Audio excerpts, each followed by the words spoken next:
Reason number 8, prepares the body for the stress of exercise. Now, if you remember, back in reason number 6, we were told to stretch to reduce muscular tension and to enhance muscular relaxation. So picture relaxation and picture stress. The two ends of the tension spectrum, yet we're told to do the same exact thing.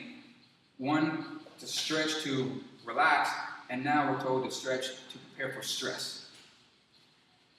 And it doesn't make sense. Something is wrong with this. One of them has to be wrong. So which is it? It's both. Anyways, so let's examine the runner stretches. Typically, reach over and touch the toes, pull the heel to the butt, and whatever else. But think about this for a second. Where are these two extreme positions in the motion of running? The only answer is they're not. Furthermore, how is preparing for the motion of running being addressed by doing an activity that requires no motion? These stretching techniques are not addressing how to prepare for this stress. Okay, reason number 9, promotes circulation. Now, as I take this tube and I start to stretch it, is it getting bigger? Is it staying the same size? Or is it actually getting smaller? So you can see how it's getting smaller. The more I stretch it, the tighter it gets. Now, if my objective is to push something through this, aka blood flow, if I'm trying to push something through this tube, but yet I'm pulling it tighter, I'm actually restricting its path. Now, I know if you've ever slept on your arm in this upright position, you didn't wake up with your hand red from all this blood flowing through as it stretched overnight. It was numb because there was no blood flow. If you hold your arm like you're long enough, this is being pulled tight. These are actually being crunched up. You're actually reducing the blood flow to this part of the body. So it actually becomes a cooling off effect versus a increasing heat effect. So picture you're outside and it's cold. You're not going to go stretch your fingers or stretch your hand to warm up your hands. You're going to move them, creating friction to warm up your hands. So again, this is not really addressing promoting circulation. It actually restricts circulation the tighter it gets. And finally, number 10, decreases the risk of low back pain. I'm not sure why they pick low back out of all the other things, but low back pain. Now, wouldn't it be great if the body had a little red light, like in the dashboard of your car, to let you know that there was something wrong? If, in your car, the red light came on, what would you do? Would you take a piece of tape and put it over it so you couldn't see the light?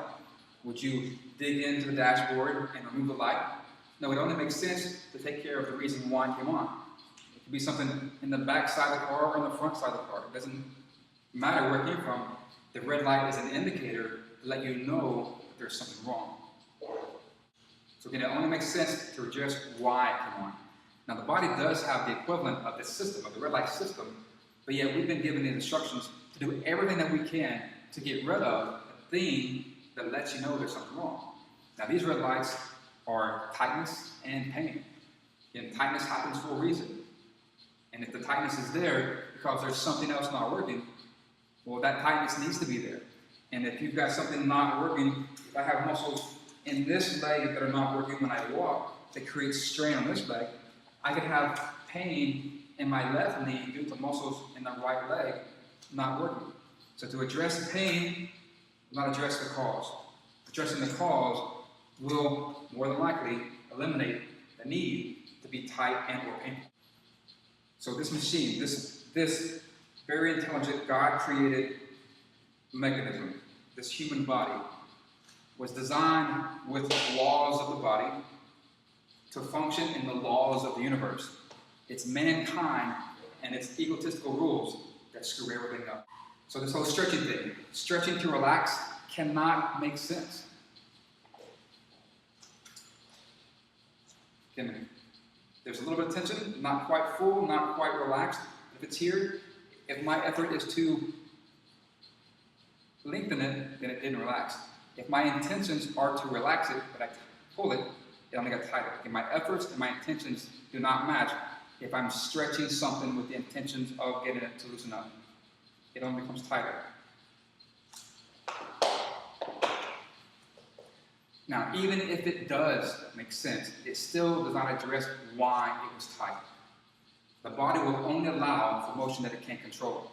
Once you address the neurological weaknesses that create stability within the body, it will allow motion and typically reduce the pain if the pain is associated with this neurological weakness. And now, giving the body an external support, aka orthotic, a shoe insert, braces, guards, cast, splint. These external devices, the external supports, will only make the internal supporters weaker. And as for the arch of your shoe, you have more muscles than just in the foot to create the arch of the foot. And at this point, if you need an arch, it's because you've been told so long that you need a support. You brought into this system that tells you you need this support, this external support, that your muscles that control your arch may in fact not be working, and now you may need this external support because muscles that are not doing the job are not there to give you support. So if you've never included your glutes and the muscles of the thigh as arch support muscles, then your feet and your knee and your low back problems will probably continue to exist without these external devices doing the job of the internal muscles. So for now, that is it for these top 10 reasons of stretching. There is more to it, and I will be hosting these No More Muscle Tightness seminars at different locations, dates, and times to show how to stretch if you need to stretch, and how to create flexibility without stretching, and how to stabilize joint forces to reduce pain associated with instabilities. So really how to make your intentions and your efforts match to get the most out of your body. So you can visit www.matforme.com to find out the days and locations and/or request a seminar to be held at your establishment. At the MAT For Me site, there will be a self-evaluation once you've entered in some of your information. You're also entitled to a free one-on-one MAT evaluation, roughly about an hour, to show you how MAT works. So again, matforme.com, or you can email me at michael@matforme.com. Thank you.